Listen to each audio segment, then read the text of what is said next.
वट सावित्री व्रत के दिन जरूर पढ़े ये कथा। अखंड सौभाग्य की प्राप्ति और तो यह कहानी जरूर सुने।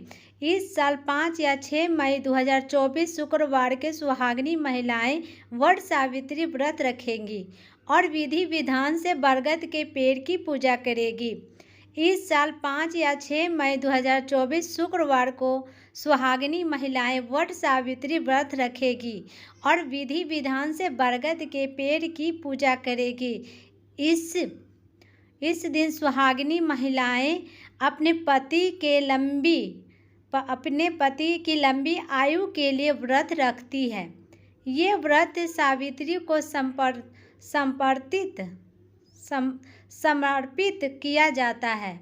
मान्यता है कि माघ के कृष्ण पक्ष की जेठ माह के कृष्ण पक्षामास्या तिथि को यह सावित्री अपने पति सत्यवान के प्राण यमराज से बचाए थे। तभी से इस दिन वट सावित्री व्रत रखा जाता है। इस दिन व्रत करने से अखंड सौभाग्य की प्राप्ति होती है। विधि विधान से पूजा अर्चना के अलावा इस दिन वट सावित्री व्रत कथा भी पढ़नी चाहिए। वट सावित्री व्रत कथा इस प्रकार है। वट सावित्री कथा का पौराणिक कथा के अनुसार मध्य देश में अश्वपति नामक एक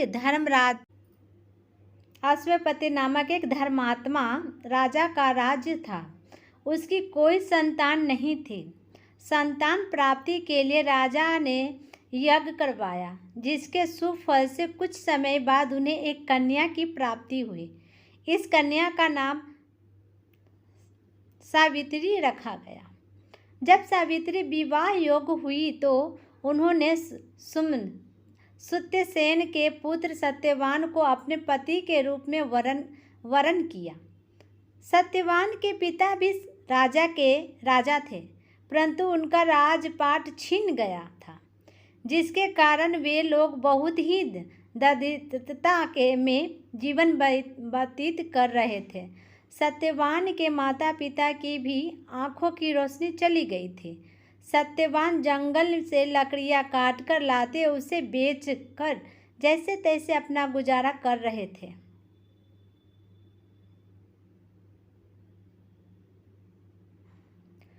जब सावित्री और सत्यवान के विवाह की बात चली, तब नारद मुनि ने सावित्री के पिता राजा अश्वपति को बताया कि सत्यवान अल्पायु है और विवाह के 1 वर्ष पश्चात ही उनकी मृत्यु हो जाएगी।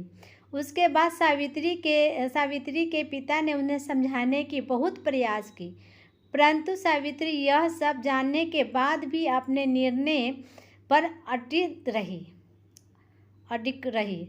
अतः सावित्री और सत्यवान का विवाह हो गया। इसके बाद सावित्री सास ससुर और पति की सेवा में लग गई।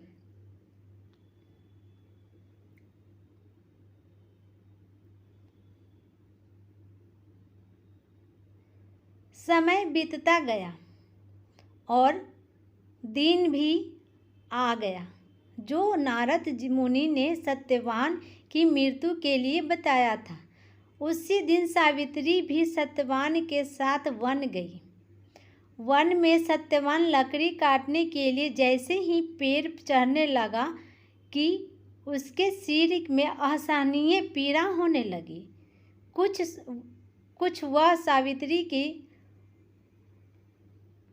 वहीं सावित्री की गोद में सिर रखकर लेट गया। कुछ ही समय में उसके समक्ष अनेक दूतों के साथ स्वयं यमराज जी खड़े हुए थे।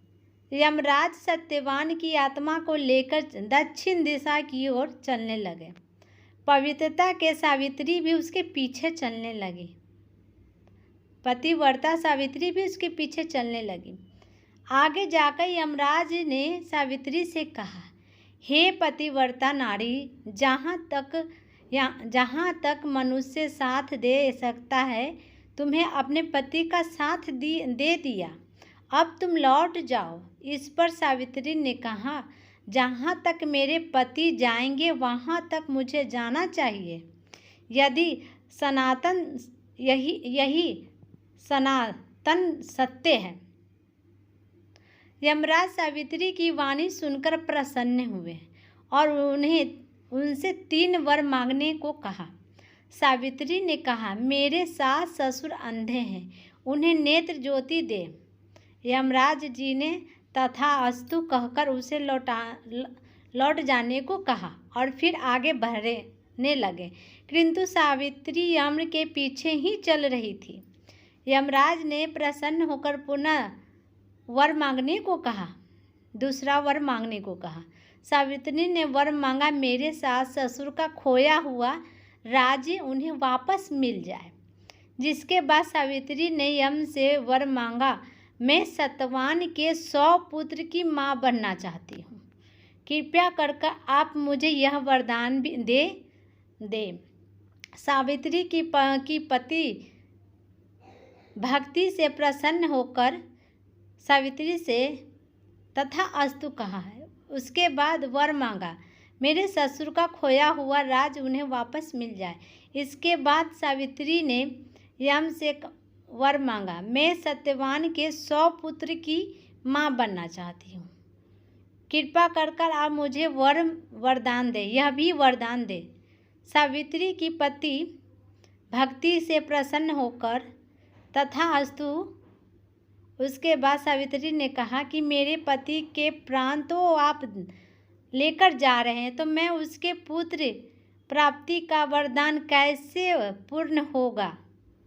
तब यमदेव ने अंतिम वरदान को देते हुए सत्यवान की जीवात्मा को पास में से मुक्त कर दिया।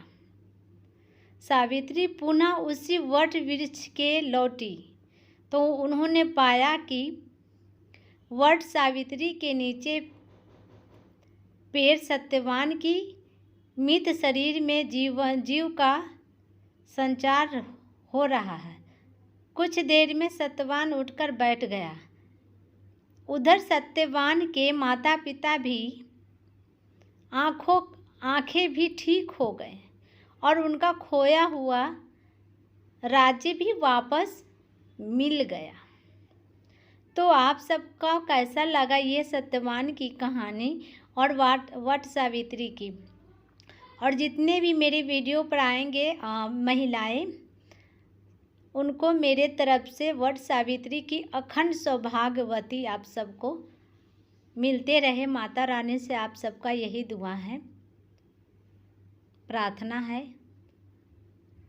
वट सावित्री पूजा के दिन ये काम नहीं करना चाहिए।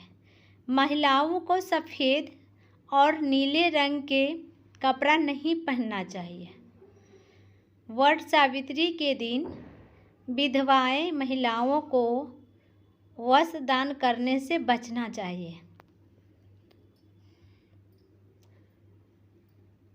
इस शुभ दिन पर बाल न कटवाएं, क्योंकि यह अशुभ माना जाता है। किसी भी अपमान और बहस ना करें, किसी का अपमान और बहस ना करें। भगवान की पूजा करने से पहले महिलाओं को खाना पीना नहीं खाना चाहिए, देर तक नहीं सोना चाहिए और एक ही समय सोना चाहिए।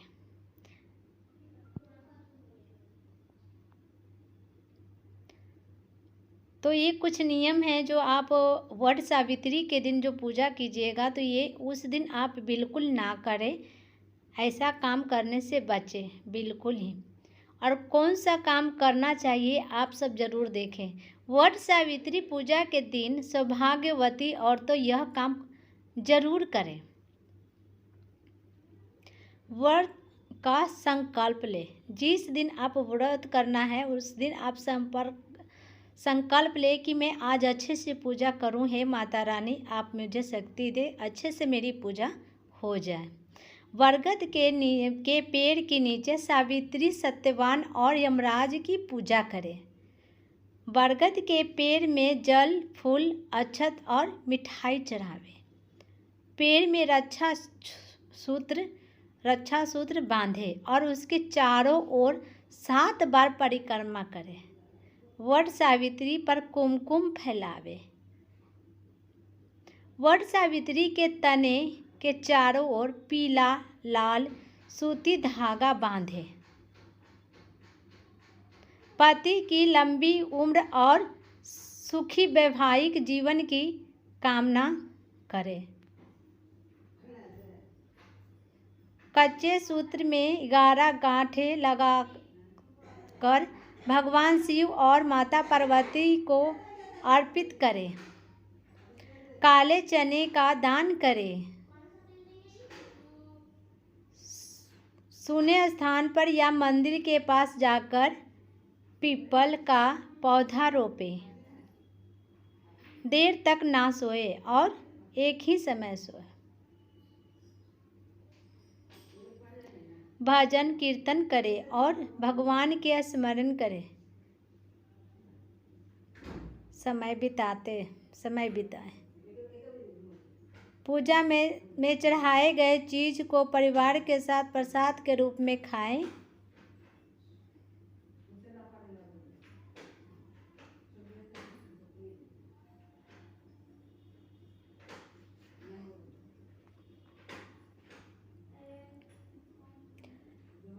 अगर मेरी वीडियो पसंद आती है तो प्लीज़ वीडियो को लाइक करें, शेयर करना बिल्कुल ना भूलें, क्योंकि आप सबका लाइक और एक शेयर हमें मोटिवेट करता है। और ऐसे ही इन्फॉर्मेशन वीडियो देखने के लिए और ऐसे ही कहानी सुनने के लिए मेरे चैनल को सब्सक्राइब करना ना ज़रूर करें और बेल आइकन भी ऑन करें, ताकि हर आने वाले वीडियो की नोटिफिकेशन आपको मिलते रहें। तो आप सबको यह वीडियो कैसी लगी आप सब ज़रूर बताएं कमेंट बॉक्स में। वीडियो देखने के लिए दिल से थैंक यू, धन्यवाद। और मैं अब मिलूँगी नेक्स्ट वीडियो में नेक्स्ट कहानी के साथ। और प्लीज़ आप सब वीडियो को लाइक शेयर ज़रूर करें और सब्सक्राइब भी करें। Thank you for watching friend. Bye bye.